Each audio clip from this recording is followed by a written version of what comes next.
ಕಾರ್ಯಕ್ರಮವನ್ನು ಅತ್ಯಂತ ಯಶಸ್ವಿಯಾಗಿ ತಾವೆಲ್ಲರೂ ಇವತ್ತೇನು ಯಶಸ್ಸು ಕಂಡಿದ್ದೀರಿ. ಪ್ರಥಮವಾಗಿ ಎಲ್ಲ ನನ್ನ ತಂದೆ ತಾಯಂದಿರು ಯುವಕ ಸ್ನೇಹಿತರಿಗೆ ಅಲ್ಲಿ ಬೆಟ್ಟದಲ್ಲಿರ್ತಕ್ಕಂಥ ತಾಯಿ ಚಾಮುಂಡೇಶ್ವರಿಗೆ ಪ್ರಥಮವಾಗಿ ನನ್ನ ವಂದನೆಗಳನ್ನು ಒಂದು ದೇವರ ಅನುಗ್ರಹವನ್ನು ತಮ್ಮೆಲ್ಲರಿಗೆ ನೀಡಲಿ ಅಂತಕ್ಕಂಥ ಪ್ರಾರ್ಥನೆಯನ್ನು ಸಲ್ಲಿಸ್ತಾ,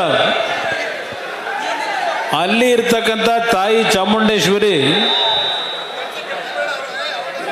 ಪ್ರತಿಮೆಯಾಗಿ ಅಲ್ಲಿ ನಮ್ಮೆಲ್ಲರನ್ನ ಆಶೀರ್ವಾದ ಮಾಡ್ತಾರೆ. ಆದರೆ ನನಗೆ ಶಕ್ತಿ ತುಂಬಿರ್ತಕ್ಕಂಥದ್ದು, ನನಗೆ ನಿಜವಾದ ದೇವರುಗಳು ಇಲ್ಲಿ ಕೂತಿರ್ತಕ್ಕಂಥ ಎಲ್ಲ ನನ್ನ ತಂದೆ ತಾಯಂದಿರು ಅನ್ನೋದನ್ನ ಈ ಸಂದರ್ಭದಲ್ಲಿ ನಿಮ್ಮಗಳಿಗೆ ಹೊಂದಿಸ್ಲಿಕ್ಕೆ ಬಯಸ್ತೇನೆ. ನಾನು ಈ ವಿಷಯವನ್ನು ಹಲವಾರು ಸಭೆಗಳಲ್ಲಿ ಹೇಳ್ತಾ ಇರ್ತೇನೆ ಯಾವಾಗಲೂ.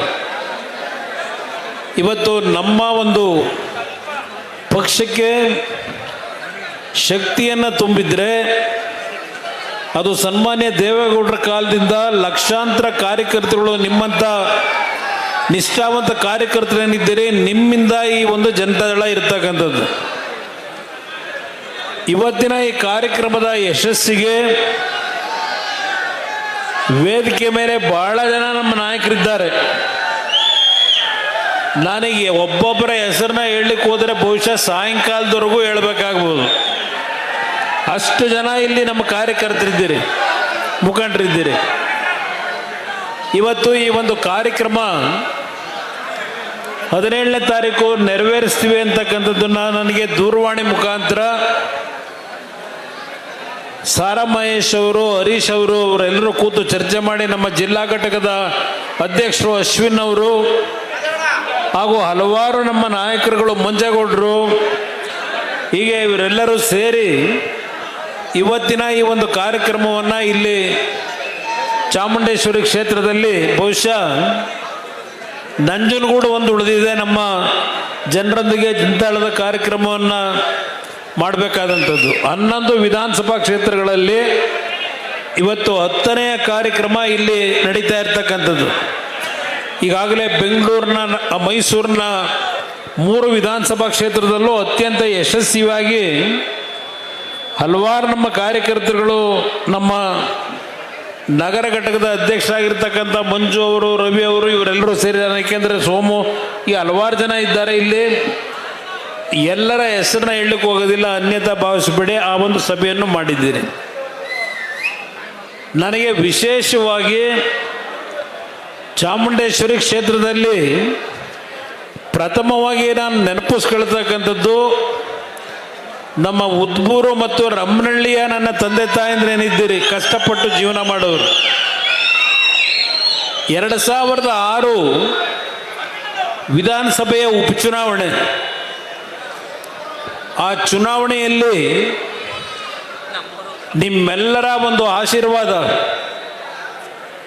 ನೀವು ಕೊಟ್ಟಂಥ ಶಕ್ತಿಯನ್ನು ನನ್ನ ಕೊನೆಯ ಉಸಿರವರೆಗೂ ಚಾಮುಂಡೇಶ್ವರಿ ಕ್ಷೇತ್ರವನ್ನು ಮರೆಯತಕ್ಕಂಥ ಪ್ರಶ್ನೆ ಇಲ್ಲ ಅನ್ನೋದನ್ನು ಭಾಳ ಸ್ಪಷ್ಟವಾಗಿ ಹೇಳ್ತೇನೆ.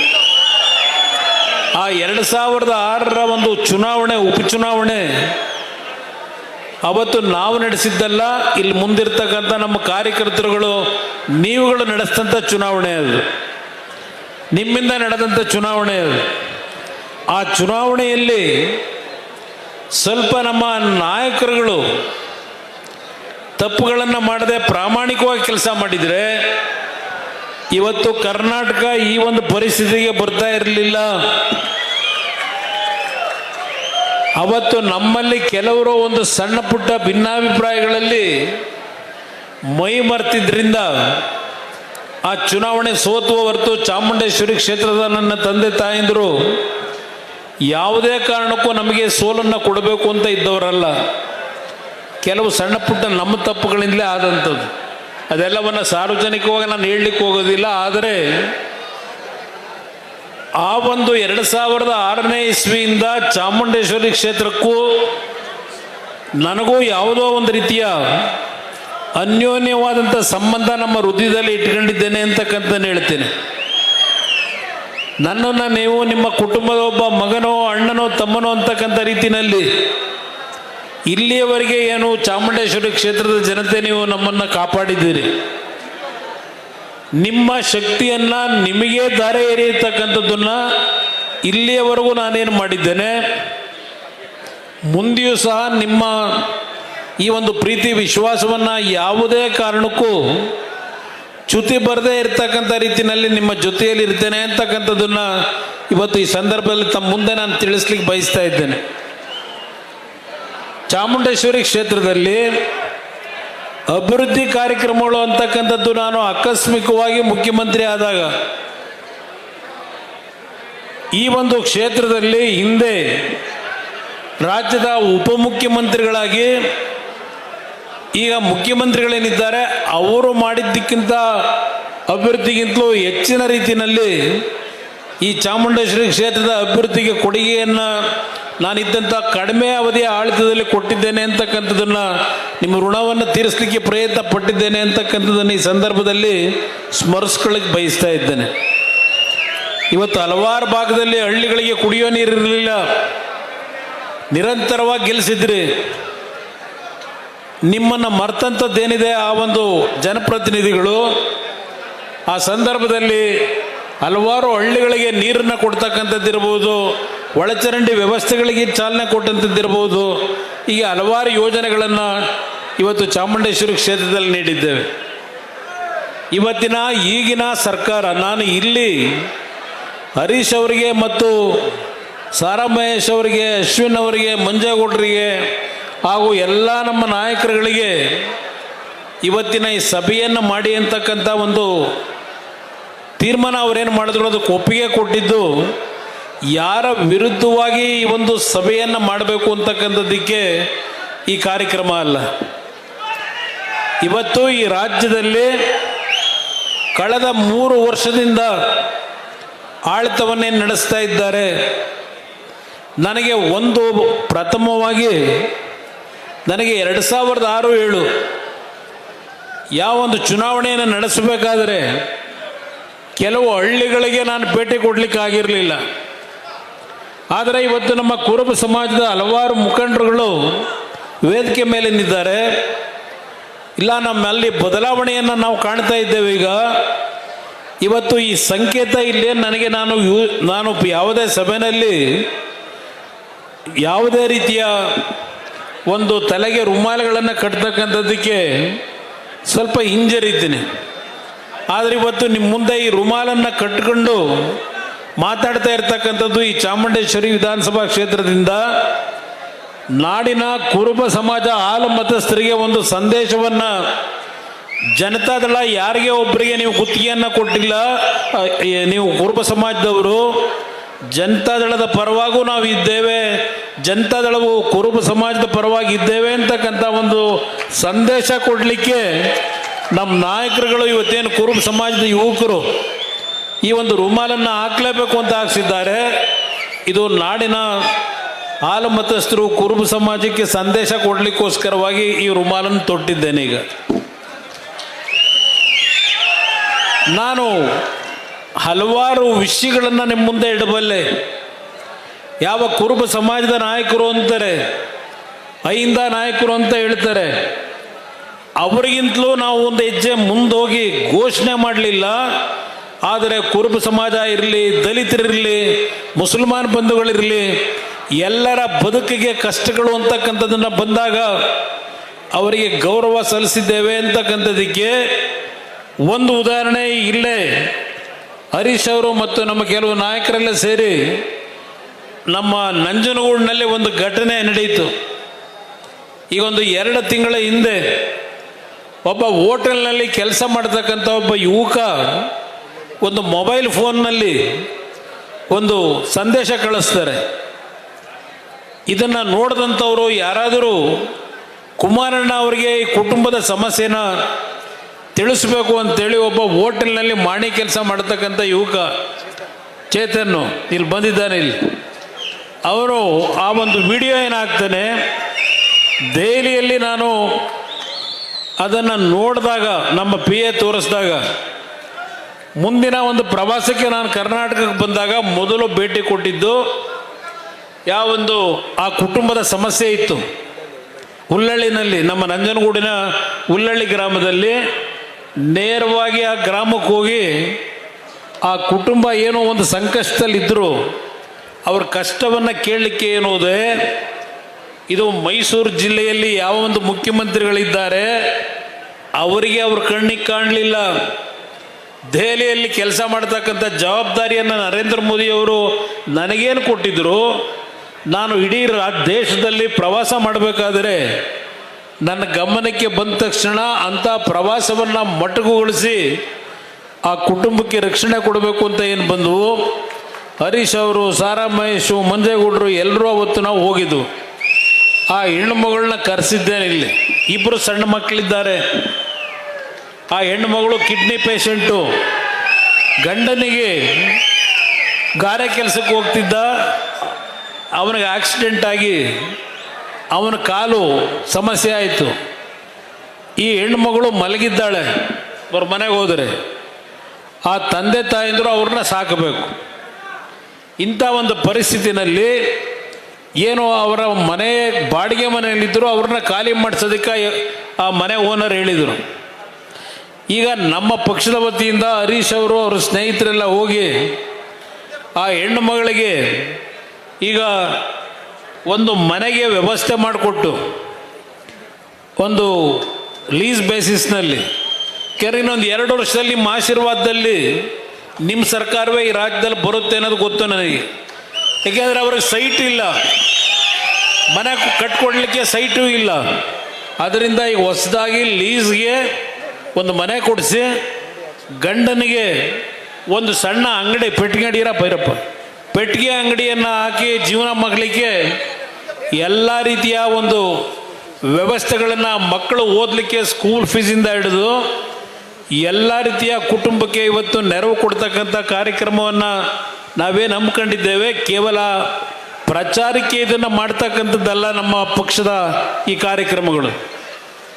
ಇವತ್ತು ಬೆಳಗ್ಗೆ ನಾನು ಮನೆಯಿಂದ ಬರಬೇಕಾದ್ರೆ ಇಲ್ಲಿಗೆ ನಾನು ನೀನು ಕೂತ್ಕೊಂಬಿಡು ಮನೆಯಿಂದ ಹೊರಡೋದಕ್ಕಿಂತ ಮುಂಚೆ ಒಂದು 500 ಜನ ಮನೆ ಮುಂದೆ ಇದ್ದಾರೆ. ಅದರಲ್ಲಿ ಕ್ಯಾನ್ಸರ್ ಕಾಯಿಲೆ, ಕಿಡ್ನಿ ಕಾಯಿಲೆ, 25 ಲಕ್ಷ 30 ಲಕ್ಷ ಬಿಲ್ ಹಿಡ್ಕೊಂಬಂದು ಮನೆ ಮುಂದೆ ಕೂತಿದ್ದಾರೆ. ಒಬ್ಬೊಬ್ಬರಿಗೆ ನಾನು 20 ಲಕ್ಷ 30 ಲಕ್ಷ ಎಲ್ಲಿಂದ ತರಲಿಕ್ಕೆ ಸಾಧ್ಯ ಪ್ರತಿದಿನ? ಇವತ್ತು ಸರ್ಕಾರದವ್ರು ಹೇಳ್ತಾರೆ, ನಾವು ಇವತ್ತು ಗೃಹಲಕ್ಷ್ಮಿ ಯೋಜನೆ ಪುಕ್ಕಟ್ಟೆ ಬಸ್ ಕೊಟ್ಟಿದ್ದೇವೆ, ಇವತ್ತು ಪುಕ್ಕಟ್ಟೆ ಕರೆಂಟ್ ಕೊಟ್ಟಿದ್ದೇವೆ, ಜನ ನೆಮ್ಮದಿಯಿಂದಿದ್ದಾರೆ ಅಂತಕ್ಕಂಥ ಒಂದು ಗುಂಗಲ್ಲಿದ್ದಾರೆ. ಕಾಂಗ್ರೆಸ್ನ ನಾಯಕರುಗಳಿಗೆ ಹೇಳಲಿಕ್ಕೆ ಬಯಸ್ತೇನೆ, ನನ್ನ ಮನೆ ಹತ್ರ ಬೆಳಗ್ಗೆ ಒಂದು ಅರ್ಧ ಗಂಟೆ ಬಂದು ಕೂತ್ಕೊಳ್ಳಿ. ಈ ರಾಜ್ಯದ ಜನರ ಬದುಕೇನಾಗಿದೆ ಅಂತಕ್ಕಂಥದ್ದನ್ನ ಚಿತ್ರಣ ನೀವು ಕಾಣ್ಬೋದು, ಸತ್ಯವನ್ನು. ಇದನ್ನು ಕಾಂಗ್ರೆಸ್ ನಾಯಕರಿಗೆ ನಾನು ಹೇಳಲಿಕ್ಕೆ ಬಯಸ್ತಾ ಇದ್ದೇನೆ. ಇವತ್ತು ಮನೆ ಹತ್ರ ನನಗೆ ಬೆಳಗ್ಗೆ ಇದ್ದರೆ ಮಕ್ಕಳಿಗೆ ಫೀಸ್ ಕಟ್ಟಲಿಕ್ಕೆ ದುಡ್ಡು ಇಲ್ಲ, ನಮ್ಮ ದುಡಿಮೆ ಇವತ್ತು ನಮ್ಮ ಮಕ್ಕಳನ್ನ ಓದಲಿಸ್ಲಿಕ್ಕೆ ಆಗ್ತಾ ಇಲ್ಲ, ಆಸ್ಪತ್ರೆಗೆ ಖರ್ಚು ಮಾಡಲಿಕ್ಕೆ ಈಗಾಗಲೇ ಸಾಲ ಸೋಲ ಮಾಡಿದ್ದೇವೆ, ಮನೆ ಹಾಳು ಮಾಡ್ಕೊಂಡಿದ್ದೇವೆ, ಬ್ಯಾಂಕಲ್ಲಿ ಸಾಲ ತಗೊಂಡಿದ್ದೇವೆ. 2 ಲಕ್ಷ ರೂಪಾಯಿ ಸಾಲ ತಗೊಂಡಿರೋದಕ್ಕೆ 13 ಲಕ್ಷ 14 ಲಕ್ಷ ಕಟ್ಟು ಅಂತಾರೆ. ಇನ್ನೊಬ್ಬ ಒಂದು ಅರ್ಜಿ ಕೊಡ್ತಾನೆ, 38 ಲಕ್ಷ ಸಾಲ ತಗೊಂಡಿದ್ದೆ, 68 ಲಕ್ಷ ಕಟ್ಟಿದ್ದೇನೆ, ಇನ್ನೂ 30 ಲಕ್ಷ ಕಟ್ಟಿ ಅಂತಾರೆ, ನಾನು ಎಲ್ಲಿಂದ ತರಲೋಣ ಅಂತ ಇನ್ನೊಬ್ಬ ಅರ್ಜಿ ಹಿಡ್ಕೊಂಬರ್ತಾನೆ. ಇದು ನಿಜವಾದ ಚಿತ್ರಣ ಇವತ್ತು ನಾವು ಕಾಣ್ತಾ ಇರ್ತಕ್ಕಂಥ. ಇವತ್ತು ಕಾಂಗ್ರೆಸ್ನ ನಾಯಕರುಗಳು ನರೇಂದ್ರ ಮೋದಿಯವರ ಸರ್ಕಾರದ ಬಗ್ಗೆ ಟೀಕೆ ಮಾಡ್ತಾ ಇದ್ದಾರೆ. ಈಗ ಮೊನ್ನೆ ದಿನ 3 ರೂಪಾಯಿ ಪೆಟ್ರೋಲ್ ರೇಟು, ಡೀಸೆಲ್ ರೇಟು ಜಾಸ್ತಿ ಆಯಿತು. ಏನು ಕಾಂಗ್ರೆಸ್ನ ಎಲ್ಲ ಮಂತ್ರಿಗಳು ನಮ್ಮ ಮಾಧ್ಯಮದ ಸ್ನೇಹಿತರ ಮುಂದೆ ಕೇಂದ್ರ ಸರ್ಕಾರದ ನೀತಿಯ ಬಗ್ಗೆ ಟೀಕೆ ಮಾಡಿದ್ದು. ಆದರೆ ನಾನು ಸಿದ್ದರಾಮಯ್ಯನವ್ರಿಗೆ ಕೇಳಲಿಕ್ಕೆ ಬಯಸ್ತೇನೆ, ಕಾಂಗ್ರೆಸ್ನ ಮಂತ್ರಿಗಳಿಗೆ ಕೇಳಲಿಕ್ಕೆ ಬಯಸ್ತೇನೆ, ಈ ಕಳೆದ 3 ವರ್ಷದಲ್ಲಿ ವಿದ್ಯುತ್ ಶಕ್ತಿಯ ದರವನ್ನು ಎಷ್ಟೇರಿಕೆ ಮಾಡಿದ್ರಿ, ಬಸ್ ಪ್ರಯಾಣ ದರವನ್ನು ಎಷ್ಟೇರಿಕೆ ಮಾಡಿದ್ರಿ, ಅಲ್ಲಿಂದ ಸಾಯಂಕಾಲ ನಮ್ಮ ಶ್ರಮಜೀವಿಗಳು ಕೂಲಿ ಕಾರ್ಮಿಕರು ಕೆಲಸ ಮಾಡಿ ಮೈಕೈ ನೋವಿಗೆ ಅಂತ ಹೇಳಿ ಸರ್ಕಾರ ಕೊಡ್ತಕ್ಕಂಥ ಯಾವೊಂದು ಮದ್ಯದ ಬಾಟ್ಲುಗಳು ಎಷ್ಟು ಬಾರಿ ನೀವು ದುಬಾರಿ ರೇಟನ್ನು ಇವತ್ತು ಹೆಚ್ಚುವರಿ ಮಾಡಿದ್ದೀರಿ. ನಿಮ್ಮ ಲ್ಯಾಂಡನ್ನು ಏನಾದರೂ ರಿಜಿಸ್ಟರ್ ಮಾಡಿಸ್ಲಿಕ್ಕೆ ಹೋದರೆ ಲ್ಯಾಂಡ್ ರಿಜಿಸ್ಟ್ರೇಷನ್ ಕಾಸ್ಟ್ ಎಷ್ಟು ಮಾಡಿದ್ದೀರಿ ಇದೆಲ್ಲ ಪಟ್ಟಿ ತೆಗಿತೀರಪ್ಪ. ಕಾಂಗ್ರೆಸ್ನ ನಾಯಕರುಗಳಿಗೆ ನಾನು ಕೇಳಲಿಕ್ಕೆ ಬಯಸ್ತಾ ಇದ್ದೇನೆ. ಇವತ್ತು 19ನೇ ತಾರೀಕು ದಿಲ್ಲೋ ನಮ್ಮ ತುಮಕೂರಲ್ಲಿ ಸಾಧನಾ ಸಮಾವೇಶ ಮಾಡ್ತಾರಂತೆ. ಸಾಧನಾ ಸಮಾವೇಶ ಇತ್ತೀಚೆಗೆ ನಾನು ಪ್ರಜಾವಾಣಿ ಪತ್ರಿಕೆಯಲ್ಲಿ ಒಂದು ಸುದ್ದಿಯನ್ನು ಗಮನಿಸಿದೆ. ರಾಜ್ಯ ಸರ್ಕಾರದಲ್ಲಿ ಈ ಸರ್ಕಾರ ಬಂದ ನಂತರ ಕಳೆದ 2 ವರ್ಷದಲ್ಲಿ ಸುಮಾರು 712 ಪೊಲೀಸ್ ಅಧಿಕಾರಿಗಳ ಮೇಲೆ ಮೊಕದ್ದಮೆ ಹೂಡಿ ಸಸ್ಪೆಂಡ್ ಮಾಡಿದ್ದಾರೆ, ಅಮಾನತುಗೊಳಿಸಿದ್ದಾರೆ ಈ ಸರ್ಕಾರದಲ್ಲಿ. ಯಾರು ಆ ಪೊಲೀಸ್ ಅಧಿಕಾರಿಗಳು? ಎಲ್ಲ ಪಿಕ್ ಪ್ಯಾಕೆಟ್ ಮಾಡೋರಿಗೆ ಬೆಂಬಲ ಕೊಡೋರು, ಅವರೇ ನಿಂತು ಮನೆ ದರೋಡೆ ಮಾಡಿಸೋರು. ಇಂಥ ಅಧಿಕಾರಿಗಳನ್ನು ಇವತ್ತು ಈ ಸರ್ಕಾರದಲ್ಲಿ ಇಟ್ಕೊಂಡಿದ್ದಾರೆ. ಈಗ 712 ಜನ ಮೇಲೆ ಆ್ಯಕ್ಷನ್ ಏನು ತಗೊಂಡಿದ್ದಾರೆ. ಸಾಧನಾ ಸಮಾವೇಶ ಅದಕ್ಕೋಸ್ಕರ ತುಮಕೂರಲ್ಲಿ ಮಾಡ್ತಾ ಇದ್ದಾರೆ ಅನ್ನೋದು ನನ್ನ ಅಭಿಪ್ರಾಯ. ನೀವು ಮೈಸೂರು ಜಿಲ್ಲೆಯಲ್ಲೇ ನೋಡಿದ್ದೀರಿ, ಇಲ್ವಾಲ್ದ ಹತ್ರ ಈ ಒಂದು 5-6 ವರ್ಷದಿಂದ ಇರಬೇಕು, ಪೊಲೀಸ್ ಅಧಿಕಾರಿಗಳೇ ಸೇರಿ ಯಾರೋ ಒಬ್ಬ ಚಿನ್ನದ ವ್ಯಾಪಾರಿ, ನಾನು ಇಲ್ಲಿರ್ತಕ್ಕಂಥ ಅಧಿಕಾರಿಗಳಿಗೆ ನಿಮ್ಮೆಲ್ಲರ ಮೇಲೂ ದೋಷ ಕೊಡಲ್ಲ, ಈ ಸರ್ಕಾರ ಯಾವ ರೀತಿ ನಡೀತಿದೆ ಅನ್ನೋದಕ್ಕೆ ನಾನು ಹೇಳ್ತಾ ಇದ್ದೇನೆ ನಮ್ಮ ಪೊಲೀಸ್ ಅಧಿಕಾರಿಗಳಿಗೆ. ಇಲ್ಲಿ ಇಲ್ವಾಲ್ದ ಹತ್ರ ಒಂದು ಬಸ್ನಲ್ಲಿ ಚಿನ್ನ ಮಾರಾಟ ಮಾಡ್ತಕ್ಕಂಥ ವ್ಯಾಪಾರಿ 3 ಕೋಟಿ ದುಡ್ಡು ಹಿಡ್ಕೊಂಡು ಹೋಗ್ತಾ ಇದ್ದ ಬಸ್ಸಲ್ಲಿ. ಇಲ್ವಾಲ್ದ ಹತ್ರ ಬಸ್ಸನ್ನು ನಿಲ್ಲಿಸಿ ಪೊಲೀಸ್ ಅವತ್ತಿನ ಹಿರಿಯ ಅಧಿಕಾರಿಗಳು ಯಾರಿದ್ರು ಅವರೆಲ್ಲ ಸೇರಿ ಆ 3 ಕೋಟಿ ದುಡ್ಡನ್ನು ದರೋಡೆ ಮಾಡಿದಂಥ ವ್ಯಕ್ತಿಗೆ ಮತ್ತು ಯಾವೊಂದು ಪೊಲೀಸ್ ಕಚೇರಿ ಒಂದು ದೇವಸ್ಥಾನ ಇದ್ದಾಗೆ ಆ ಅಧಿಕಾರಿ ಇತ್ತೀಚೆಗೆ ಏನೋ ಒಂದು ಆ ಕಚೇರಿನಲ್ಲಿ ನಡೆಸಿದಂಥ ಚಟುವಟಿಕೆಯಿಂದ ಸಸ್ಪೆಂಡ್ ಅಂತ ಮಾಡಿದ್ರು. ಸಸ್ಪೆಂಡ್ ಮಾಡಿ ಮತ್ತೀಗ ಸಸ್ಪೆಂಡ್ ರಿವೋಕ್ ಮಾಡಿ ಅವ್ರಿಗೆ ಅವಾರ್ಡ್ ಕೊಡ್ತಕ್ಕಂಥ ಕೆಲಸ ಮಾಡಿದ್ದಾರೆ. ಇದನ್ನು ಮಾಡಿದ್ದೇವೆ ಅಂತ ಸಾಧನಾ ಸಮಾವೇಶ ಮಾಡ್ತಾ ಇದ್ದೀರಾ ಸಿದ್ದರಾಮಯ್ಯನವರೇ ಅಂತಕ್ಕಂಥದ್ದನ್ನು ಕೇಳಲಿಕ್ಕೆ ಬಯಸ್ತೀನಿ ನಾನು. ಇವತ್ತು ಇಂಥ ಸರ್ಕಾರ ನೀವೆಲ್ಲ ನೋಡಿದ್ದೀರಿ. ಕಳೆದ 2006, 2007 ಯಾವ ರೀತಿಯಲ್ಲಿ ಸರ್ಕಾರವನ್ನು ನಡೆಸಿದ್ದೆ, ಬಡವರಿಗೋಸ್ಕರವಾಗಿ ಯಾವ ರೀತಿ ಯೋಜನೆಗಳನ್ನು ತಂದಿದ್ವು. ಇವತ್ತು 2018 ರೈತರ ಸಾಲ ಮನ್ನಾ 14 ತಿಂಗಳಲ್ಲಿ 25,000 ಕೋಟಿ ಸಾಲ ಮನ್ನಾ ಯೋಜನೆಗೆ ಹಣ ಕೊಟ್ಟಂಥದ್ದು. ಈಗ ಹಲವಾರು ಕಾರ್ಯಕ್ರಮಗಳ ಬಗ್ಗೆ ನಾನು ಪ್ರಚಾರ ತಗೊಳ್ಳಿಲ್ಲ ಯಾವುದೇ ರೀತಿಯಲ್ಲಿ. ಇವತ್ತು ನಿಮ್ಮ ಬಂಬು ಬಜಾರು ಮೈಸೂರು ನಗರದೊಳಗೆ ಮಳೆ ನೀರು ಬಂದು ಬಂಬು ಬಜಾರ್ ಮುಳುಗಿತ್ತು. ಅಲ್ಲಿ ಒಂದು ರಾತ್ರಿ ಮುಖ್ಯಮಂತ್ರಿಯಾಗಿ ಆ ಪೌರ ಕಾರ್ಮಿಕರ ಮನೆಯಲ್ಲಿ ಒಂದು ಸಣ್ಣ ಜಾಗ ಮಲಗಲಿಕ್ಕೆ ಕಾಲು ನೀಡ್ಕೊಳ್ಳೋಕ್ಕಾಗಲ್ಲ ಅಂಥ ಮನೆಗೆ ಬಂದು ರಾತ್ರಿ ಆ ಒಂದು ಪೌರ ಕಾರ್ಮಿಕರ ಮನೆ ಒಳಗೆ ಅವತ್ತು ನಾನೇನು ಒಂದು ಗ್ರಾಮ ವಾಸ್ತವ್ಯದ ಕಾರ್ಯಕ್ರಮ ಮಾಡಿದ್ದೆ, ಅದರ ಮೇಲೆ ನಾನು ತೆಗೆದುಕೊಂಡಂಥ ನಿರ್ಧಾರ ನಿಮ್ಮ ಬಂಬು ಬಜಾರು ಇವತ್ತು ಯಾವ ರೀತಿ ಇದೆ ಅದು ಸಿದ್ದರಾಮಯ್ಯವ್ರು ಮಾಡಿದ್ದಲ್ಲ, ಈ ಕುಮಾರಸ್ವಾಮಿ ಕೊಟ್ಟಂಥ ಕಾರ್ಯಕ್ರಮ ಬಂಬು ಬಜಾರ್ನ ಆ ಪುಣ್ಯಾತ್ಮಗ್ರೆ. ಇವತ್ತು JNNURM ಸ್ಕೀಮ್ನಲ್ಲಿ ಹುಬ್ಬಳ್ಳಿ ನಗರಕ್ಕೆ ಅದು ಕೊಡಬೇಕು ಅಂತ ಇದ್ದಂಥದ್ದು, ಅದನ್ನು ನಾನು ಮೈಸೂರು ನಗರಕ್ಕೆ ವರ್ಗಾವಣೆ ಮಾಡಿ ಬೆಂಗಳೂರು ಮತ್ತು ಮೈಸೂರು ನಗರವನ್ನು ಅತ್ಯಂತ ಸುಸಜ್ಜಿತವಾದಂಥ ನಗರವಾಗಿ ಮಾರ್ಪಾಡು ಮಾಡಬೇಕು ಅಂತ ಹೇಳಿ JNNURM ಸ್ಕೀಮ್ನ ಮೈಸೂರು ನಗರಕ್ಕೆ ಕೊಟ್ಟ ಹಿನ್ನೆಲೆ ಇವತ್ತು ಈ ಮೈಸೂರು ನಗರದ ಅಭಿವೃದ್ಧಿಯನ್ನು ನೀವು ಕಾಣ್ತಾ ಇದ್ದೀರಿ. ಸಿದ್ದರಾಮಯ್ಯನವರು ಈ ರಾಜ್ಯದಲ್ಲಿ ಈ ಒಂದು ಜಿಲ್ಲೆಯಲ್ಲಿ ಸುಮಾರು 25-30 ವರ್ಷಗಳ ಆಡಳಿತದಲ್ಲಿ ಕೊಟ್ಟಂಥ ಕಾರ್ಯಕ್ರಮ ಅಲ್ಲ ಅದು. ನಾನಿದ್ದಂಥ 18 ತಿಂಗಳ ಆಡಳಿತದಲ್ಲಿ ಮೈಸೂರು ನಗರವನ್ನು JNNURM ಸ್ಕೀಮ್ನ ವ್ಯಾಪ್ತಿಯಲ್ಲಿ ತರ್ತಕ್ಕಂಥದ್ರ ಮುಖಾಂತರ ಈ ಒಂದು ನಗರದ ಅಭಿವೃದ್ಧಿಗೆ ಕಾರ್ಯಕ್ರಮವನ್ನು ಕೊಟ್ಟಂಥದ್ದು. ಇವತ್ತು ಕೆಲವು ಮನೆಗಳನ್ನು ಕಟ್ತಕ್ಕಂಥ ಯೋಜನೆ ಕೊಟ್ಟೆ ಇದೇ ಚಾಮುಂಡೇಶ್ವರಿ ಕ್ಷೇತ್ರದಲ್ಲಿ. ಈಗ ಹಲವಾರು ರೀತಿಯಲ್ಲಿ ಹೇಳಲಿಕ್ಕೆ ನಾನು ಇವತ್ತು ವಿಷಯಗಳನ್ನು ನನ್ನ ಮುಂದೆ ಇಟ್ಕೊಂಡಿದ್ದೇನೆ. ಇವತ್ತು ಚಾಮುಂಡೇಶ್ವರಿ ಕ್ಷೇತ್ರದಲ್ಲಿ ಈ ಕಾರ್ಯಕ್ರಮವನ್ನು ತಾವೇನು ಏರ್ಪಾಡು ಮಾಡಿ ಯಶಸ್ಸುಗೊಳಿಸಿದ್ದೀರಿ, ಒಂದು ನಿಮ್ಮಲ್ಲಿ ನಾನು ಮನವಿ ಮಾಡೋದು, ಇವತ್ತು ಯಾವ ಕಾಂಗ್ರೆಸ್ ಸರ್ಕಾರ ನನಗೆ ಹೇಳಿದ್ದಾರೆ, ಪಾಪ ಉಪಮುಖ್ಯಮಂತ್ರಿಗಳು ಬಿಡದಿಯ ಇವತ್ತು ಯಾವೊಂದು ಟೌನ್ಶಿಪ್ ಮಾಡಬೇಕು ಅಂತ ಹೊರಟಿದ್ದಾರೆ, ಇವತ್ತು ಸುಮಾರು 3-4 ಸಾವಿರ ಕುಟುಂಬಗಳನ್ನು ಬೀದಿಗೆ ತಂದು ನಮ್ಮ ಹೋರಾಟ ಏನಿದೆ ಅದಕ್ಕೆ ಕೇಳ್ತಾರೆ ಅವರು. ಮೊದಲು ಕೇಂದ್ರ ಸರ್ಕಾರ ಪೆಟ್ರೋಲ್ ಬೆಲೆ ಡೀಸೆಲ್ ಬೆಲೆ ಏರಿಕೆ ಏನು ಮಾಡಿದ್ದಾರೆ ಅದರ ಬಗ್ಗೆ ಮಾತನಾಡಲಿ ಅಂತಕ್ಕಂಥದ್ದು ಹೇಳ್ತಾ ಇದ್ದಾರೆ. ಹೌದು, ಇವತ್ತು ಪೆಟ್ರೋಲ್ ಬೆಲೆ ಡೀಸೆಲ್ ಬೆಲೆ 3 ರೂಪಾಯಿ ಏರಿಕೆ ಆಗಿದೆ. ಅದಕ್ಕೆ ಕಾರಣ ಇವತ್ತು ಯಾವೊಂದು ಅಮೇರಿಕ ಮತ್ತು ಇಸ್ರೇಲ್ ಇಬ್ಬರು ಜೊತೆಗೂಡಿ ಇರಾನ್ನ ಮೇಲೆ ಯುದ್ಧವನ್ನು ಪ್ರಾರಂಭ ಮಾಡಿದ್ರು.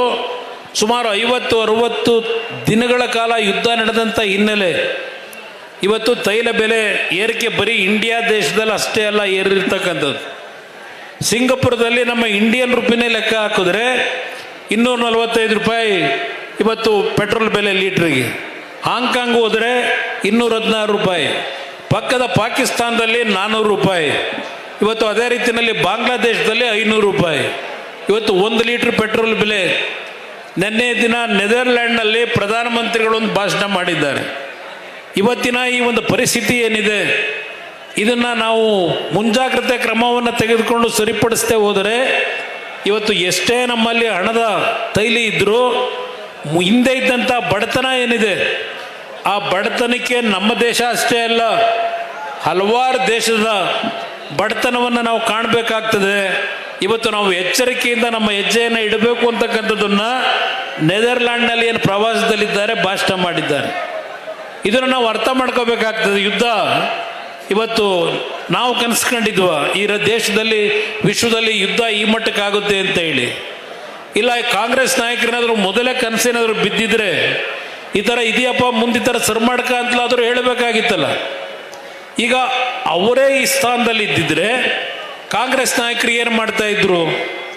ಕರ್ನಾಟಕದಲ್ಲಿ 5 ಗ್ಯಾರಂಟಿ ಯೋಜನೆ ಕೊಡಬೇಕು ಅಂತ ಹೇಳಿ ನಿಮ್ಮ ಮೇಲೆ ಇಲ್ಲ ಸಲ್ಲದ ರೀತಿಯಲ್ಲಿ ತೆರಿಗೆ ವಿಧಿಸಿರ್ತಕ್ಕಂಥ ಈ ಕಾಂಗ್ರೆಸ್ ನಾಯಕರು ಇವತ್ತಿನ ಒಂದು ಯುದ್ಧದ ಒಂದು ಹಿನ್ನೆಲೆಯಲ್ಲಿ ಏನು ಕೆಲವು ಸಮಸ್ಯೆಗಳು ಪ್ರಾರಂಭ ಆಗಿದೆ. ನಿಮಗೆ ಇವತ್ತು ಅಲ್ಲಿಯ ಕೇಂದ್ರ ಸರ್ಕಾರದ ಬಗ್ಗೆ ಮಾತನಾಡ್ತಕ್ಕಂಥ ನೈತಿಕತೆ ನಿಮ್ಮಲ್ಲಿ ಇದೆಯಾ? ಮೊದಲು ನೀವು ಪ್ರಶ್ನೆ ಹಾಕೋಬೇಕಾಗ್ತದೆ ಅನ್ನೋದನ್ನು ಹೇಳಲಿಕ್ಕೆ ಬಯಸ್ತೇನೆ. ಹಿಂದೆ ಇಂದಿರಾ ಗಾಂಧಿ ಕಾಲದಲ್ಲಿ ಏನಾಗಿತ್ತು, ನೆಹರು ಅವರ ಕಾಲದಲ್ಲಿ ಏನಾಗಿತ್ತು, ಹಲವಾರು ವಿಷಯಗಳನ್ನು ಹೇಳಬಲ್ಲೆ. ಅದರಿಂದ ಇವತ್ತಿನ ಈ ಒಂದು ಕಾರ್ಯಕ್ರಮ ಕೇವಲ ಚಾಮುಂಡೇಶ್ವರಿ ಕ್ಷೇತ್ರದಲ್ಲಿ ನಾವು ಮಾಡ್ತಾ ಇರೋದಲ್ಲ. ಯಾವ JDS ಪಕ್ಷವನ್ನು ಮುಗಿಸಿದ್ದೇವೆ, ನಾನಿದ್ದಾಗ 58 ಸೀಟ್ ಗೆದ್ದಿದ್ವು, ಇವತ್ತು 17 ಸೀಟಿಗೆ ಬಂದಿದ್ದಾರೆ ಅಂತಕ್ಕಂಥ ಮಾತನ್ನೇನು ಹೇಳ್ತಾರೆ ಪದೇ ಪದೇ. ಇವತ್ತು 17 ಸೀಟಿಗೆ ನಾವು ಬಂದಿರಬಹುದು. ಹಲವಾರು ಕುತಂತ್ರದ ರಾಜಕಾರಣದಿಂದ ಈ 17 ಸೀಟನ್ನು ಇವತ್ತು ಕರ್ನಾಟಕ ರಾಜ್ಯದಲ್ಲಿ 75-80 ಸೀಟ್ಗಳನ್ನು ಗೆಲ್ತಕ್ಕಂಥ ನಿಟ್ಟಿನಲ್ಲಿ ಕಳೆದ 5-6 ತಿಂಗಳಿಂದ ನಿಖಿಲ್ ಕುಮಾರಸ್ವಾಮಿ ಅವರ ನೇತೃತ್ವದಲ್ಲಿ ಸುಮಾರು 68-65 ಕ್ಷೇತ್ರಗಳಲ್ಲಿ ಈಗಾಗಲೇ ಯಾವೊಂದು ಜನತಾದಳ ಜನರೊಂದಿಗೆ ಅಂತಕ್ಕಂಥ ಕಾರ್ಯಕ್ರಮದ ಮುಖಾಂತರ ಈ ಪಕ್ಷಕ್ಕೆ ಪುನಶ್ಚೇತನಗೊಳಿಸ್ತಕ್ಕಂಥ ಕಾರ್ಯಕ್ರಮಕ್ಕೆ ನಮ್ಮ ಹಲವಾರು ನಾಯಕರುಗಳು ಇವತ್ತೇನು ನಿಖಿಲ್ ಕುಮಾರಸ್ವಾಮಿ ಅವರಿಗೆ ಭುಜಕ್ಕೆ ಹೆಗಲು ಕೊಟ್ಟು ಹೋರಾಟ ಮಾಡ್ತಾ ಇದ್ದಾರೆ. ನಾವು ಈ ಒಂದು ಕಾರ್ಯಕ್ರಮದ ಸಂಘಟನೆಯನ್ನು ಮಾಡ್ತಾ ಇರತಕ್ಕಂಥದ್ದು ಕುಮಾರಸ್ವಾಮಿ ಮುಖ್ಯಮಂತ್ರಿ ಆಗಬೇಕು ಅನ್ನೋದಕ್ಕಿಂತ ಹೆಚ್ಚಾಗಿ ನಮ್ಮ ರಾಜ್ಯದ ಪರಿಸ್ಥಿತಿಯನ್ನು ಎಲ್ಲಿಗೆ ತೆಗೆದುಕೊಂಡು ಹೋಗಿದ್ದಾರೆ. ಇವತ್ತು 8,26,000 ಕೋಟಿ ಸಾಲ, ಈ ಸರ್ಕಾರ ಮುಗಿಯೋದ್ರೊಳಗೆ 10 ಲಕ್ಷ ಕೋಟಿ ಸಾಲದ ಹೊರೆಯನ್ನು ಇವತ್ತು ನಿಮ್ಮಗಳ ಮೇಲೆ ಹೊರಿಸ್ತಾ ಇದ್ದಾರೆ. ನಿಮಗೆ 2,000 ರೂಪಾಯಿ ಅಂತ ಏನು ಹೇಳ್ತಾರೆ ನಮ್ಮ ತಾಯಂದರಿಗೆ, ಆ 2,000 ರೂಪಾಯಿ ಆನಂದ ನೀವು ಪಡ್ತಕ್ಕಂಥದ್ದು ಇವತ್ತಿರ್ಬೋದು. ಆದರೆ ಇವತ್ತು ನಿಮ್ಮಗಳ ಮೇಲೆ ಇವತ್ತು ಒಬ್ಬೊಬ್ಬರ ತಲೆಯ ಮೇಲೆ 1 ಲಕ್ಷದ ಸಾಲದ ಹೊರೆ ಇದೆ. ಈಗ ಆ ಸಾಲ ತೀರಿಸಬೇಕಾದರೆ ನಿಮ್ಮ ಜೋಬಕ್ಕೆ ಕೈ ಹಾಕ್ತಾರೆ ಸರ್ಕಾರ ಮಾಡೋರು. ಇದನ್ನು ಇವತ್ತು ತಾವು ಜ್ಞಾಪಕ ಮಾಡ್ಕೋಬೇಕಾಗ್ತದೆ. ಇವತ್ತು ನಾನು ಒಂದು ಚಾಮುಂಡೇಶ್ವರಿ ಕ್ಷೇತ್ರದ ಜನತೆಯಲ್ಲಿ ಮನವಿ ಮಾಡೋದು, ಇವತ್ತು ಎಂಥ ಸಂದಿಗ್ಧ ಪರಿಸ್ಥಿತಿಗಳಲ್ಲೂ ಈ ಪಕ್ಷವನ್ನು ಗೆಲ್ಲಿಸಿ ಕಳಿಸ್ಕೊಟ್ಟಿದ್ದೀರಿ. ಸತತವಾಗಿ ಕಳೆದ 3 ಚುನಾವಣೆಯಲ್ಲೂ 2013ರಿಂದ 2023ರವರೆಗೂ ತಾವು ಈ ಒಂದು ಕ್ಷೇತ್ರದಿಂದ ಜನತಾದಳವನ್ನು ಆಶೀರ್ವಾದ ಏನು ಮಾಡಿದ್ದೀರಿ. ಇವತ್ತು ನಿಮ್ಮಲ್ಲಿ ಕೈ ಜೋಡಿಸಿ ಮನವಿ ಮಾಡ್ತಕ್ಕಂಥದ್ದು 2028 ಜನತಾದಳ ಇವತ್ತು ನಿಮ್ಮ ಪಕ್ಷ, ನೀವು ಬೆಳೆಸಿರ್ತಕ್ಕಂಥ ಪಕ್ಷ. ಈ ಪಕ್ಷವನ್ನು ಗೆಲ್ಲಿಸ್ತಕ್ಕಂಥದ್ದು ನಿಮ್ಮಗಳ ಜವಾಬ್ದಾರಿ. ಇದನ್ನು ಇವತ್ತು ಹೇಳಲಿಕ್ಕೋಸ್ಕರವಾಗಿ ನಾನು ಈ ಸಭೆಯಲ್ಲಿ ಭಾಗವಹಿಸಿದ್ದೇನೆ. ಈಗಾಗಲೇ ನಿಖಿಲ್ ಕುಮಾರಸ್ವಾಮಿ ಅವರ ನೇತೃತ್ವದಲ್ಲಿ ಏನು ಸಭೆಗಳು ನಡೆದಿದೆ, ನಾನು ಯಾವುದೇ ಕಾರ್ಯಕ್ರಮಗಳಿಗೆ ಹೋಗಿರಲಿಲ್ಲ. ವಿಶೇಷವಾಗಿ ಚಾಮುಂಡೇಶ್ವರಿ ಕ್ಷೇತ್ರಕ್ಕೆ ನಾನಿವತ್ತು ಈ ಕಾರ್ಯಕ್ರಮದಲ್ಲಿ ಬಂದು ನಿಮ್ಮ ಮುಂದೆ ನಿಂತಿರಲಿಕ್ಕೆ ಕಾರಣ, ನೀವು ನನಗೆ ಕಳೆದ 20 ವರ್ಷದಿಂದ ಮನೆಯ ಮಗನಾಗಿ ಪ್ರೀತಿಯಿಂದ ಏನು ಕಂಡಿದ್ದೀರಿ. ಇವತ್ತು ರಮ್ಮನಹಳ್ಳಿಗೆ ಜಾತ್ರೆಗೆ ನಾನು ಬಂದ ಮಹೋತ್ಸವಕ್ಕೆ ಊರೇ ಸೇರಿ ನನಗೆ ನೀವು ಕೊಡ್ತಕ್ಕಂಥ ಸ್ವಾಗತ ನಾನು ಎಂದೂ ಸಹ ರಮ್ಮನಹಳ್ಳಿಯ ಜನತೆಯನ್ನು ಮರೀಲಿಕ್ಕೆ ಸಾಧ್ಯ ಇಲ್ಲ. ಇವತ್ತು ಆ ರೀತಿ ಬೆಳೆಸ್ಕೊಂಡಿದ್ದೀನಿ. ನಾನು ಒಂದು ಹಳ್ಳಿಯ ಬಗ್ಗೆ ಹೇಳಲ್ಲ, ಹಲವಾರು ಹಳ್ಳಿಗಳು ನಾನು ಬಂದಂಥ ಸಂದರ್ಭದಲ್ಲಿ ಯಾವ ರೀತಿ ನನಗೆ ಪ್ರೀತಿ ಕೊಟ್ಟಿದ್ದೀರಿ. ಯಾರು ಸಹ ಅನ್ಯತಾ ಭಾವಿಸಬೇಡಿ. ಈ ಚಾಮುಂಡೇಶ್ವರಿ ಕ್ಷೇತ್ರ ಜನತಾದಳದ ಭದ್ರಕೋಟೆ ಅಂತಕ್ಕಂಥದ್ದನ್ನು ತಾವು ನಿರೂಪಿಸಿದ್ದೀರಿ. ಇದು ವ್ಯಕ್ತಿಯಿಂದ ಆಗಿರ್ತಕ್ಕಂಥದ್ದಲ್ಲ. ಈ ಕ್ಷೇತ್ರ ಕಳೆದ 3 ವರ್ಷಗಳಲ್ಲಿ ನಾವು ನಿರಂತರವಾಗಿ ಗೆದ್ದಿದ್ರೆ ವ್ಯಕ್ತಿಯಿಂದ ಅಲ್ಲ ಗೆದ್ದಿರ್ತಕ್ಕಂಥದ್ದು. ಈ ಕ್ಷೇತ್ರದ ನನ್ನ ಪುಣ್ಯಾತ್ಮ ತಂದೆ ತಾಯಂದರು, ನನ್ನ ಕಾರ್ಯಕರ್ತರು ನೀವೇನಿದ್ದೀರಿ, ಈ ಗೆಲುವು ನಿಮಗೆ ಸೇರಬೇಕಾಗ್ತದೆ ಅಂತಕ್ಕಂಥದ್ದು ನನ್ನ ಅಭಿಪ್ರಾಯ. 2028 ಸಹ ನನಗೆ ವಿಶ್ವಾಸ ಇದೆ. ಇವತ್ತು ಜನತಾದಳ ಚಾಮುಂಡೇಶ್ವರಿ ಕ್ಷೇತ್ರದಲ್ಲಿ ಅತ್ಯಂತ ಹೆಚ್ಚಿನ ನಿಮ್ಮಗಳ ಆಶೀರ್ವಾದದಲ್ಲಿ ಬಹುಮತದಲ್ಲಿ ಬರ್ತಕ್ಕಂಥದ್ರಲ್ಲಿ ನನಗೆ ಯಾವುದೇ ಸಂಶಯವನ್ನು ನಾನು ಇಟ್ಕೊಂಡಿಲ್ಲ. ಇವತ್ತು ನಮ್ಮ ಯುವಕರಾಗಿ ಹರೀಶ್ ಅವರು ಒಂದು ಸಂಘಟನೆಯನ್ನು ಏನು ಮಾಡ್ತಾ ಇದ್ದಾರೆ, ಮಹೇಶ್ ಅವರ ಮಾರ್ಗದರ್ಶನದಲ್ಲಿ ಇವತ್ತು ಈ ಕ್ಷೇತ್ರದಲ್ಲಿ ಯಾವುದೇ ರೀತಿಯ ಗೊಂದಲಕ್ಕೆ ಅವಕಾಶ ಮಾಡಿಕೊಳ್ಳಲ್ಲ. ಗೊಂದಲದ ಅವಶ್ಯಕತೆ ಇಲ್ಲ. ನನಗೆ ಗೊತ್ತಿದೆ ಏನು ತೀರ್ಮಾನ ಮಾಡಬೇಕು ಅಂತ ಹೇಳಿ. ಇವತ್ತು ನಾವು ನಾಯಕರುಗಳೆಲ್ಲ ಕೂತು ನಮ್ಮ ಕಾರ್ಯಕರ್ತರುಗಳ ಭಾವನೆಗಳೇನಿದೆ ಇದೆಲ್ಲವನ್ನು ಅರ್ಥ ಮಾಡ್ಕೊಂಡಿದ್ದೇವೆ. ಅದರ ಆಧಾರದ ಮೇಲೆ ಚಾಮುಂಡೇಶ್ವರಿ ಕ್ಷೇತ್ರ ಯಾವುದೇ ಒತ್ತಡಗಳಿಗೆ ಮಣಿಯತಕ್ಕಂಥ ಪ್ರಶ್ನೆ ಇಲ್ಲ. ಭಾಳ ಸೂಕ್ಷ್ಮವಾಗಿ ಹೇಳ್ತೇನೆ, ಯಾವುದೇ ಒತ್ತಡಗಳಿಗೆ ಮಣಿದೆ ನನ್ನ ಕಾರ್ಯಕರ್ತರಿಗೆ ಅಗೌರವ ಏನಾಗಿದೆ ಆ ಅಗೌರವವನ್ನು ಸರಿಪಡಿಸಲಿಕ್ಕೆ ನಿಮ್ಮಗಳ ಭಾವನೆಗೆ ಗೌರವ ಕೊಟ್ಟು ಈ ಕ್ಷೇತ್ರವನ್ನು ಪುನಃ ಜನತಾದಳದ ಭದ್ರಕೋಟೆ ಅಂತಕ್ಕಂಥದ್ದನ್ನು ನಿರೂಪಿಸ್ತಕ್ಕಂಥದ್ದಕ್ಕೆ ನಿಮ್ಮ ಮುಂದೆ ಒಂದು ಸಂದೇಶ ಕೊಡಲಿಕ್ಕೆ ಇವತ್ತು ನಿಮ್ಮ ಮುಂದೆ ಬಂದು ನಿಂತಿದ್ದೇನೆ. ಯಾವುದೇ ರೀತಿಯ ಗೊಂದಲಕ್ಕೊಳಗಾಗಬೇಡಿ. ಇವತ್ತು ನಿಷ್ಠಾವಂತ ಕಾರ್ಯಕರ್ತರುಗಳು ನನಗೆ ಅವಶ್ಯಕತೆ ಇದೆ. ಮುಂದಿನ ದಿನಗಳಲ್ಲಿ ಈ ರಾಜ್ಯದಲ್ಲಿ ಜನತೆಯ ಭಾವನೆಗಳು ಏನಿದೆ ಅನ್ನೋದನ್ನು ಅರ್ಥ ಮಾಡ್ಕೊಂಡಿದ್ದೇನೆ. ಇವತ್ತು ಯಾವ ಒಂದು ಕಾಂಗ್ರೆಸ್ ಪಕ್ಷದ ಬಗ್ಗೆ ಜನತೆ ನಂಬಿ 133 ಸೀಟನ್ನು ಕೊಟ್ಟಿದ್ದು, 138 ಏನೋ ಕೊಟ್ಟಿದ್ದಾರೆ. ಇವತ್ತು ಯಾವ 3 ವರ್ಷದಿಂದ ಜನತೆಯ ಸಮಸ್ಯೆಗಳಿಗೆ ಗಮನ ಕೊಡದೆ ಕೇವಲ ಒಂದು ಮುಖ್ಯಮಂತ್ರಿಯ ಕುರ್ಚಿಗೋಸ್ಕರವಾಗಿ ಇವತ್ತೇನು ನಡೀತಾ ಇದೆ ಅವರ ಆಟಗಳು, ಡ್ರಾಮಾ, ಅದು ನಡೆಸ್ಕೊಳ್ಳಿ. ಅವರು ಇನ್ನೇನು ಮುಗಿತಾ ಬಂತು ಆ ಡ್ರಾಮಾ, ಕೊನೆಯ ಹಂತಕ್ಕೆ ಬಂದಿದೆ. ಇವತ್ತು ಉದಾಹರಣೆಗೆ ಮಂಡ್ಯ ಮತ್ತು ಆ ಕೆಲವು ಭಾಗದ ರೈತರಿಗೆ ಯಾವೊಂದು ನೀರನ್ನು 2ನೇ ಬೆಳೆಗೆ ಕೊಡ್ತಾ ಇದ್ರು, ಇವತ್ತು ಅಂಥ ಒಂದು ಪರಿಸ್ಥಿತಿ ಇಲ್ಲ. ಈಗ ಈ ಸರ್ಕಾರದಲ್ಲಿ ಯಾವ KRSನಿಂದ 2 ಬೆಳೆಗೆ ನೀರು ದೊರಕ್ತಾ ಇತ್ತು, ಇವತ್ತು 1 ಬೆಳೆ ಕೊಟ್ಟು ನಿಲ್ಲಿಸಿದ್ದಾರೆ. ಇವತ್ತು ರೈತರ ಬದುಕು ನಾನು ನೆನ್ನೆ ದಿನ ಇವತ್ತು ಏನೋ ನೆನ್ನೆನೋ ಪೇಪರಲ್ಲಿ ಓದ್ತಾ ಇದ್ದೆ. ನಮ್ಮ ಚಾಮುಂಡೇಶ್ವರಿ ಕ್ಷೇತ್ರದ ದೂರ ಗ್ರಾಮದಲ್ಲಿ ಮೊನ್ನೆ ಬಿದ್ದಂಥ ದೊಡ್ಡ ಮಟ್ಟದ ಮಳೆಯಿಂದ ಹಲವಾರು ರೀತಿಯ ಒಂದು ತೊಂದರೆಗಳಾಗಿರ್ತಕ್ಕಂಥದ್ದನ್ನು ಒಂದು ಪತ್ರಿಕೆಯಲ್ಲಿ ನಾನು ಬೆಳಗ್ಗೆ ಬರಬೇಕಾದ್ರೆ ಓದ್ತಾ ಇದ್ದೆ. ಅದೇ ರೀತಿಯಲ್ಲಿ ಹಲವಾರು ಹುಣಸೂರು ಭಾಗ ಇರ್ಬೋದು, ಹಲವಾರು ಭಾಗದಲ್ಲಿ ಇವತ್ತು ಯಾವೊಂದು ಅಕಾಲಿಕ ಮಳೆ, ಕೆಲವು ಭಾಗದಲ್ಲಿ ಬಿರುಗಾಳಿಯನ್ನು ಒಳಗೊಂಡಂಥ ಮಳೆಯಿಂದ ಹಲವಾರು ರೀತಿಯ ಸಮಸ್ಯೆಗಳು, ಬೆಳೆದಂಥ ಬೆಳೆ ನಷ್ಟ ಏನಾಗಿದೆ, ಈ ಸರ್ಕಾರದಲ್ಲಿ ಆ ಬೆಳೆ ನಷ್ಟ ಏನಾಗಿದೆ ಅಂತಕ್ಕಂಥದ್ದನ್ನು ಹೋಗಿ ಕನಿಷ್ಠ ಸೌಜನ್ಯಕ್ಕೆ ರೈತರಿಗೆ ಒಂದು ಧೈರ್ಯ ಹೇಳ್ತಕ್ಕಂಥ ಕೆಲಸವನ್ನು ಈ ರಾಜ್ಯದ ಯಾವ ಮಂತ್ರಿಗಳು ಇವತ್ತು ಮಾಡದೇ ಇರತಕ್ಕಂಥದ್ದನ್ನು ನೋಡ್ತಾ ಇದ್ದೀರಿ. ಇವತ್ತು ಒಂದು ನಿಜವಾದಂಥ ಸರ್ಕಾರ ತರಲಿಕ್ಕೆ ಇಲ್ಲಿ ಮುಂದಿನ ಒಂದು ಮೈತ್ರಿಯ ಒಂದು ಸರ್ಕಾರದಲ್ಲಿ ಒಂದು ಜನಪರವಾದಂಥ ಕಾರ್ಯಕ್ರಮಗಳು, ಜನತೆಯ ಭಾವನೆಗಳಿಗೆ ಇವತ್ತು ಯಾವ ರೀತಿಯ ಯೋಜನೆಗಳನ್ನು ತರಬೇಕು ಅಂತ ಒಂದು ಸರ್ಕಾರವನ್ನು ತರಲಿಕ್ಕೆ ಏನು ನಮ್ಮ ಶ್ರಮವನ್ನು ಹಾಕ್ತಾ ಇದ್ದೇವೆ. ಇವತ್ತು ನನ್ನ ಕೇಂದ್ರ ಸರ್ಕಾರದಲ್ಲಿ ಹೆಚ್ಚಿನ ವಿಡಿಯೋಗಳಿಗೆ ಪ್ರತಿಧ್ವನಿ ಯೂಟ್ಯೂಬ್ ಚಾನೆಲ್ ಸಬ್ಸ್ಕ್ರೈಬ್ ಮಾಡಿ, ಬೆಲ್ ಐಕಾನ್ ಕ್ಲಿಕ್ ಮಾಡಿ.